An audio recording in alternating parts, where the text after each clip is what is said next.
invitamos a compartir con nosotros enseñanzas acerca del señorío de Cristo con su maestro Juan Carlos Ortiz. Bienvenidos otra vez a este cursilio sobre el señorío de Cristo. Como ustedes saben, soy argentino, por eso el acentito y el cantito de mi español. Aunque estoy radicado en California de hace más o menos unos 5 años ya. Tengo 4 hijos, mi esposa Marta, mis chicos David, Robert Jan, Vera y Georgina. Y estamos muy contentos, toda la familia, de servir al Señor, de amarle y de hacer su voluntad. Pero vamos a nuestro tema para hoy.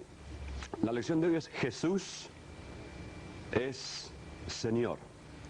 O quizá podríamos ponerla: ¿es Jesús tu Señor? La palabra Señor quiere decir amo, dueño, máxima autoridad, rey, el principal, el primero. Pero más que nada es amo, o sea, dueño. Los esclavos acostumbraron a decir a sus patrones: Señor, mi Señor. Y en la Biblia, cada vez que aparece la palabra Señor, quiere decir amo, dueño. Nuestro Señor Jesucristo quiere decir nuestro amo, nuestro patrón, nuestro dueño. Por supuesto, esto es una cosa muy clara en la Biblia, que Dios es el dueño de la vida. Primero porque Él nos hizo con su idea, con su plan, con su poder, y somos de Él porque Él nos hizo. De la nada nos fabricó, hizo nuestro cuerpo, hizo la vida, todo es de Él. Él es el dueño de nosotros porque nos hizo. Claro, Adán y Eva nos vendieron a Satanás, miserablemente nos vendieron y nos pusieron debajo de la potestad del enemigo. Pero Jesucristo viene y nos redime, nos compra otra vez. La palabra redimir quiere decir volver a comprar. Algo que lo tenía, lo perdí y lo vuelvo a conseguir, lo redimo mediante el pago del precio. Así que somos propiedad de Él, primero porque nos hizo, segundo porque nos compró. Y tercero, somos su propiedad porque Él nos mantiene. Imagínate qué hubiera sido si le hubiera vendido su propiedad o lo hubiera dejado en manos de otros y no la hubiese mantenido más. Él nos mantiene, manda el sol, la lluvia, la vida, el oxígeno lo renueva continuamente, el mar, el agua, todos los años pone alfombras nuevas en los campos, de verde, luego amarillo, flores, animales, personas. ¿Quién de ustedes, si tiene una casa y la vende, va a ir luego cada año a hacer las reparaciones? Así Dios continúa reparando esta tierra, continúa manteniéndola porque es de Él. Él es el dueño y Él es el Señor. Mire lo que dice Colosenses capítulo 1, versículo 15. Jesús es la imagen del Dios invisible. Es el primogénito, o sea, el primero de toda la creación. Porque en Él, en Jesús, fueron hechas todas las cosas, las que hay en los cielos y las que hay en la tierra, visibles e invisibles, sean tronos, dominios, principados, potestades. Todo fue creado por medio de Él y para Él. Todo fue creado por medio de Él y para Él. Y Él es antes de todas las cosas, y todas las cosas en Él subsisten. Y Él es la cabeza del cuerpo, que es la iglesia, que es el principio, el primogénito de entre los muertos, para que en todo tenga la preeminencia. Porque agradó al Padre que en Jesús habite toda la plenitud, y por medio de Él reconciliar consigo todas las cosas, así las que están en la tierra como las que están en los cielos. Él es el que hizo todo, y es el que mantiene todo. Por eso Él es el Señor, porque nos creó, porque nos compró y porque nos mantiene. Él es el amo y dueño. Él tiene todos los derechos sobre tu vida. Y no solamente sobre la vida de los creyentes, aun los que no son creyentes, los que no creen en Dios, aun ellos son propiedad de Dios. Por eso es que Dios puede hacer con nosotros lo que Él quiere. De manera que esto no es elegible, yo quiero ser o no quiero ser. Pertenecemos todos a Dios. Por eso es triste aquellos que no lo reconocen y que serán castigados por rechazar este derecho de propiedad de Dios. Él es el Señor. Sin embargo, se queja Jesús muchas veces y una de ellas dice: ¿por qué me llamáis Señor, Señor, y no hacéis lo que yo os mando? Parecería que, aunque tenemos la palabra correcta, Él es el Señor, la actitud es completamente al revés. Imagínate que le decimos, por ejemplo, en las oraciones: Señor, ahora voy a la iglesia, cuídame la casa que no me entren ladrones. Sí, señora. Señor, te pido que guíes la mano del médico en la operación de mi madre en el hospital. Sí, señora. Señor, ayuda a mis chicos en la escuela para que saquen buenas notas. Sí, señora. Señor, mi marido necesita un trabajo mejor porque precisaba más dinero, así que ayúdalo. Sí, señor. Señor, guíame el auto para que no choque. Sí. Señor, haz esto. Señor, haz lo otro. Señor o sirviente. Imagínate que tú tienes una mucama, una sirvienta en tu casa, una muchacha que trabaja para ti, y que la sirvienta te dice: señora, tráigame el té a la cama, señora, lave los platos. Pero ¿quién es la señora? Bien claro dijo Jesús: ¿por qué me llamáis Señor, Señor, y no hacéis lo que yo os mando? No todo el que me dice Señor, Señor, entrará en el reino de mi Padre, sino el que hace la voluntad de mi Padre que está en los cielos. No es cuestión de las palabras que usamos, es cuestión de la actitud que tenemos. Tú puedes cantar: es Señor, Él es el Rey de la Gloria. A Él no le importa nada, a Él lo que le importa es la actitud. Dios escucha más el corazón que la boca. Con la boca podemos tener todas las palabras correctas, pero lo que importa es la actitud del corazón. Si decimos Señor con la boca y lo tratamos de sirviente, imagínate esa oración: Señor, bendíceme, ayúdame, haz esto, haz lo otro. Casi es como decir: mi voluntad sea hecha en el cielo como en la tierra. Tiene que ser al revés: tu voluntad sea hecha en la tierra como en el cielo. ¿Quién es el Señor? Él es el Señor. ¿Quiénes son los siervos? Nosotros somos los siervos. ¿Quién da las órdenes a quién? El Señor es el que da las órdenes al siervo. Ahora, Jesús tiene muchos nombres. Él se llama la roca de los siglos, la rosa de Sarón, el sol de justicia, el cordero de Dios, el león de Judá, agua viva, fuego del cielo, arca del pacto. Él se llama muchas cosas, muchos nombres. Pero aunque tiene muchos nombres, Dios le dio a Jesús un nombre que es sobre todo otro nombre, para que en ese nombre se doble toda rodilla y toda lengua confiese que Él es el Señor, el amo, el dueño, que es la autoridad absoluta. Que toda lengua confiese que Él es el Señor, para la gloria del Padre.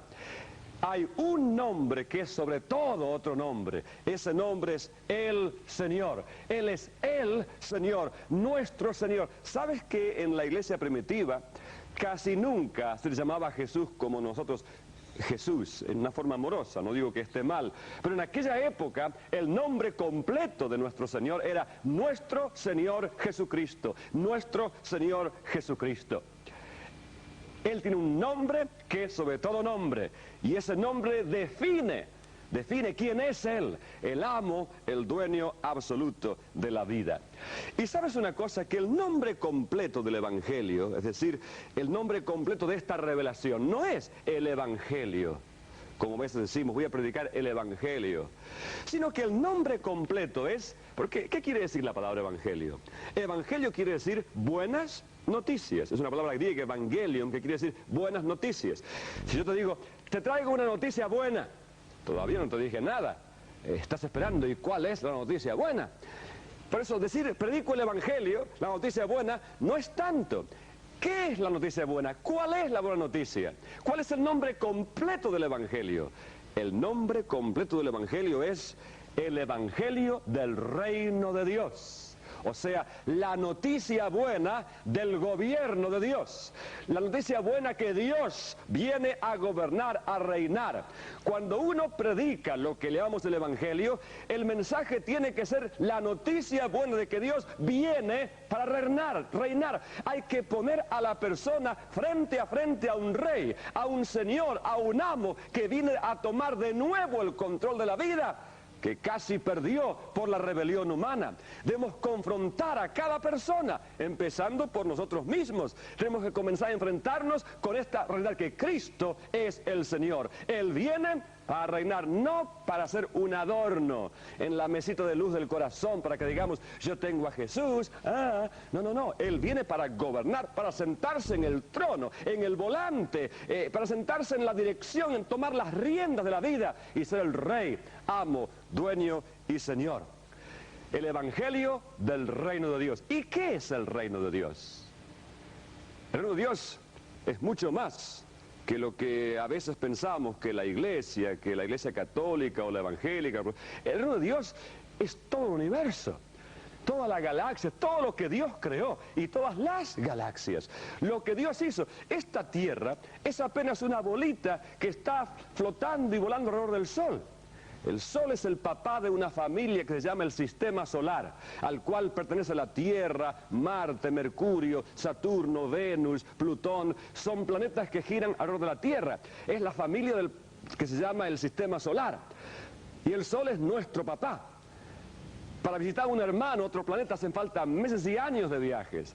Y para visitar un tío, o sea, otra estrella, otro Sol, un hermano de papá Sol, hacen falta como 80.000 años de viaje en uno de nuestros más rápidos cohetes.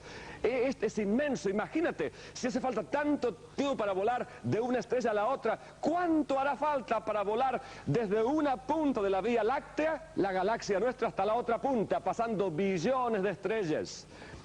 Y la Vía Láctea es una galaxia, que hay miles de galaxias como esa, tanto que ya no se cuenta más la distancia en millas, sino que se cuenta la distancia en años luz. 300.000 kilómetros por segundo anda la luz, 300.000 kilómetros por segundo. A esa velocidad, años, miles de años, millones de años. Y todo ese universo fue hecho por Él y para Él. Y en Él todas las cosas subsisten. Cristo Jesús es mucho más, pero mucho más que tu Salvador personal. Él es el Rey del universo. Él es el dueño de todo lo que existe. Por Él fueron creadas todas las cosas y en Él todas las cosas subsisten. Cristo es Señor, Cristo es Rey, Él es la cabeza del reino de Dios. Pero hay otra verdad que tenemos que enfatizar, que hay dos reinos actualmente. Esto es un hecho bien claro en las Escrituras. El otro reino es el reino de las tinieblas. El reino de las tinieblas. Tal es así que la salvación, dice aquí mismo en este libro de Colosenses, en el capítulo 1, dice que la salvación es que Él nos ha librado de la potestad de las tinieblas y trasladado al reino de su amado Hijo. Salvación es pasar de un reino, el de tinieblas, al otro reino, que es el reino de Dios. ¿Y cómo es este reino de tinieblas? Bueno, este reino está gobernado por un enemigo de Dios, Satanás. ¿Y cómo comenzó este reino? ¿Cuán grande es este reino? No sabemos mucho, pero algunas escrituras interpretadas por la iglesia toda la vida parecen indicar que Lucero, un ángel precioso, hermoso, esto está en Isaías y en Ezequiel también, un ángel hermoso, precioso, poderoso, grande, Lucero, que Dios le tenía confianza y le dio a gobernar una gran parte del universo, un día se rebeló con sus ángeles contra Dios. Quizá quiso destronar a Dios y ponerse Él en el lugar de Dios.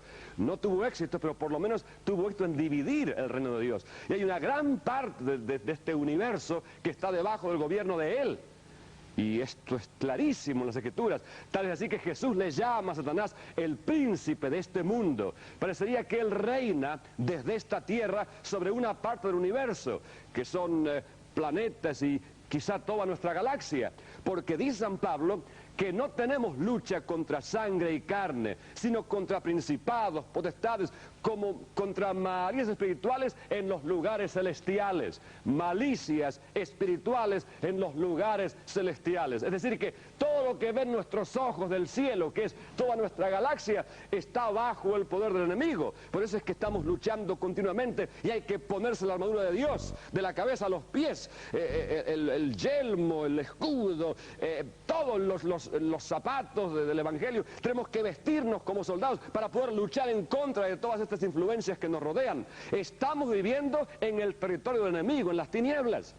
Así que hay dos reinos, el reino de Dios y el de las tinieblas. Ahora, ¿cuán grande es el reino de las tinieblas? No sabemos. Quizá es nuestra galaxia solamente. Aunque si tomamos el libro de Apocalipsis en forma literal, dice allí que Satanás arrastró detrás de sí 1/3 de las estrellas del cielo. Ahora, 1/3 del universo es un pedazo bastante grande. Bueno, no importa, es 1/3 y 2/3. Lo que sí es que está el reino de Dios y las tinieblas. Y la salvación consiste en pasar de las tinieblas al reino de Dios.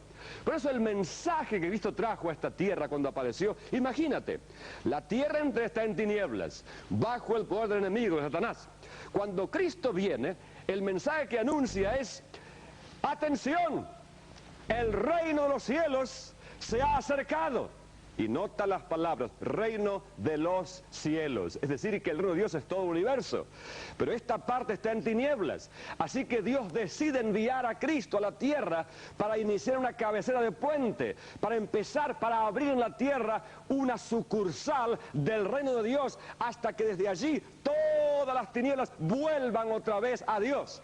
Por eso el mensaje es: el reino de los cielos se ha acercado. Estaba lejos, lejos de nosotros, no había esperanza. Pensábamos que lo único que nos esperaba era condenación, era juicio, era castigo por habernos rebelado.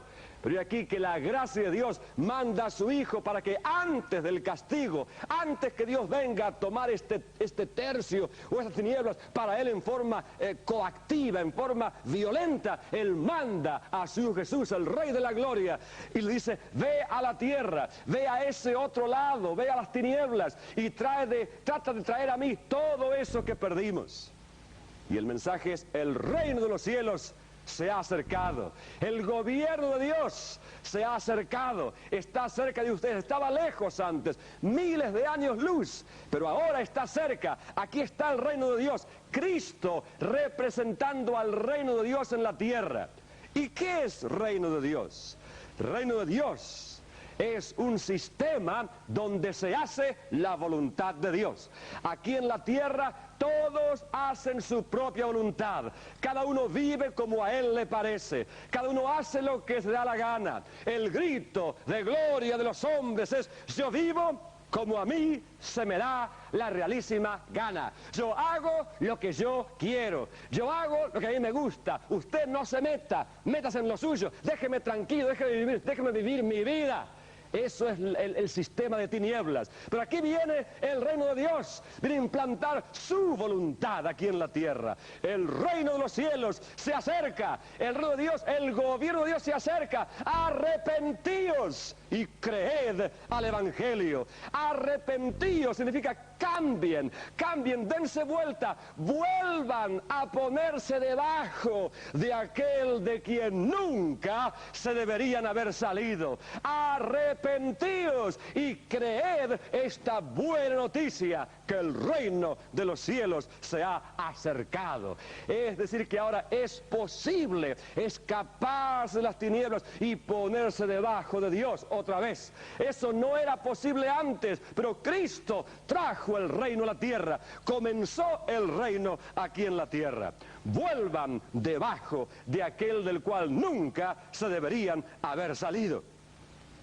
Ahora, una vez que Cristo entra en el corazón nuestro, Él desde adentro comienza a dirigirnos. Ya no hacemos más nuestra propia voluntad. Ya no pertenecemos más al sistema de este mundo. Seguimos en el mundo, pero no somos del mundo. Estamos en la tierra, pero nosotros respondemos a órdenes divinas, a órdenes de otro lado. Por eso es que la vida nuestra aquí no es tan fácil. Es como si te mandan de espía a Rusia y eres americano. La vida no te va a ser muy fácil allá. Tendrás que estar cuidándote, mirando, porque estás trabajando para otra potencia.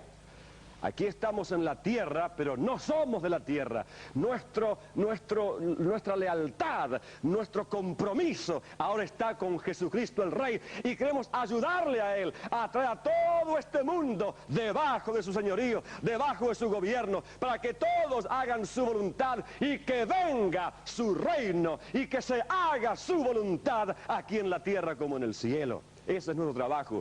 Por eso es que no es tan fácil. Aquí somos como quinta columnistas. Aquí somos como los terroristas de Dios. Somos como grupos de comando. Nuestro trabajo y deber es sabotear al enemigo. Es tratar de hacer que la gente se rebele contra él, contra Satanás, y que venga y se ponga debajo de nuestro Señor y Rey. Es tratar de que en cada hogar la gente se vuelva a Cristo. Que el Señor domine sobre uno, sobre otro, sobre más, hasta que todos vengan debajo del gobierno de Dios. El reino, el gobierno de Dios se ha acercado. Arrepentíos y creed esta noticia buena. El reino de Dios es el gobierno, no es una iglesia. No dice la Biblia, la iglesia bautista se ha acercado, arrepentíos, o la asamblea de Dios se ha acercado, o la iglesia católica. No, es el reino de Dios. El reino está por encima, el reino está por encima de toda denominación, de todo grupo. Es algo más arriba. Por eso es que nosotros deberíamos ser más centrados en el reino, más reinocéntricos que iglesiacéntricos, porque es al reino al que venimos. Cuando uno se convierte a Cristo y nace de nuevo, no nace de nuevo para entrar en la iglesia, sino para entrar en el reino de Dios. Y la iglesia viene a ser parte de ese reino cuando Cristo domina sobre ella. Así que estamos en la tierra, pero no somos de la tierra. Y es interesante lo que te quiero decir ahora, el trabajo de la iglesia aquí en la tierra.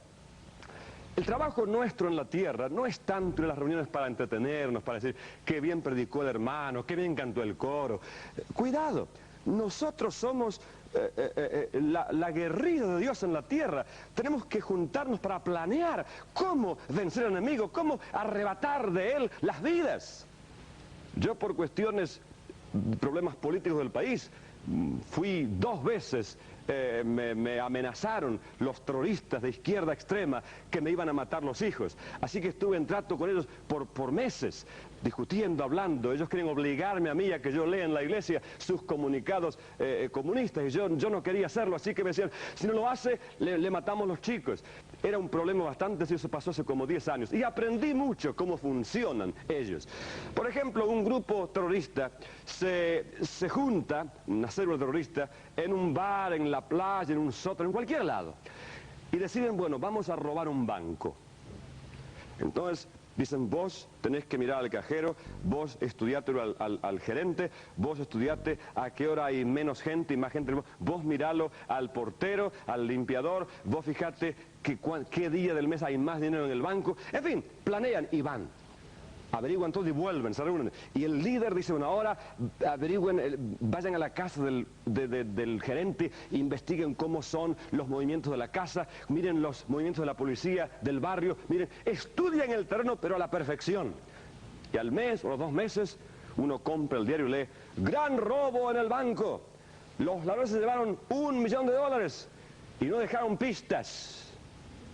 A veces esos grupos terroristas llegan a tirar abajo gobiernos, a derrocar gobiernos, como en Cuba, como en Nicaragua, y como casi lo hicieron en Uruguay, Argentina, y en Chile, y en Brasil, y quizá en otros países. ¿Cómo hacen para tener tanta fuerza esas células? Y eso que ellos no tienen órgano, no tienen piano, no tienen coro. ¿Qué hacen? Cuando se juntan, no es para entretenerse cristianamente. Cuando se juntan es para discutir y estudiar la estrategia de cómo van ellos a desarrollar sus actividades y cómo van a conquistar sus ideas, cómo van a hacer para extender su reino. A mí se me ocurre que nuestras reuniones deberían ser menos entretenidas y más de cómo planear la conquista de este mundo para Cristo. Porque el último encargo que nos dio es: id y haced discípulos en todas las naciones. Y yo estoy con vosotros todos los días. A veces me pregunto si Él está en alguno de nuestros programitas que son para entendernos, el grupo que canta, la que canta solos, el que dice la poesía. Me pregunto a veces, Él dijo: id y haced discípulos, id y predicad a toda criatura. Y aquí yo estoy con vosotros todos los días. Así que el reino de Dios es una comunidad donde prevalece la voluntad de Dios. El reino de Dios fue inaugurado por Jesús. Cuando Él vino a la tierra, era el único en la tierra que hacía perfectamente la voluntad de Dios. Cristo es el ejemplo de una persona en el reino. Él estaba aquí, pero recibía órdenes de su Padre. Él no se movía: mi hora no ha llegado. Si mi Padre obra, yo obro. Padre, ¿cuándo? ¿Cómo? Él era un ejemplo del reino de Dios, del gobierno de Dios, sometido completamente a su Padre Dios. Él vino para darnos ese ejemplo. Él fue el primer ejemplo del reino de Dios. Y saben que Jesucristo es el primero, el ejemplo, y en el reino se entra de a uno en uno. Así que no es que es una cuestión de masas. Cada persona debe rendir su corazón a Jesucristo. Él después llamó a Pedro. Eran 2 en el reino. Después llamó a Jacobo, 3. Después llamó a Juan, 4. Después a Tomás, 5. A Natanael, 6. Se iban andando. Y 12, y 70, y 120, y 2000, y 5000, y 8000. Y el reino se sigue extendiendo. Cada uno que se rinde a Jesucristo entra al reino de Dios. Y hoy está llegando el reino a tu casa. Eres televisor. Dios, que es el Rey de Reyes, quiere gobernar sobre tu vida y sobre tu casa. ¿Lo vas a dejar o no lo vas a dejar? ¿Qué voluntad estás haciendo? Entonces, es tan importante el reino que dice la Biblia que el reino no es una institución visible, pero es una posesión interior. Cristo te posee interiormente. Y cuando uno entra al reino, lo tiene en primer lugar. Deja todo por seguir en el reino. Entonces, cuando Cristo reina, somos luz del mundo, sal de la tierra. Escúchame, amigo o hermano, ¿qué voluntad estás haciendo? ¿Quién dirige tu vida? Como ves, no es ir a la iglesia el domingo, es ¿qué voluntad haces? ¿Haces lo que tú quieres o haces lo que Él quiere? ¿Quién está dirigiendo tu vida? ¿Quién está en el volante de tu vida? Arrepiéntete, no de los pecados, porque nunca te lo vas a cobrar todos. Arrepiéntete del pecado. ¿Cuál es el pecado? El pecado es la independencia, querer hacer tu voluntad. Arrepiéntete y vuelve a Jesucristo y proclámalo dueño y Señor de tu vida. Que Dios te bendiga.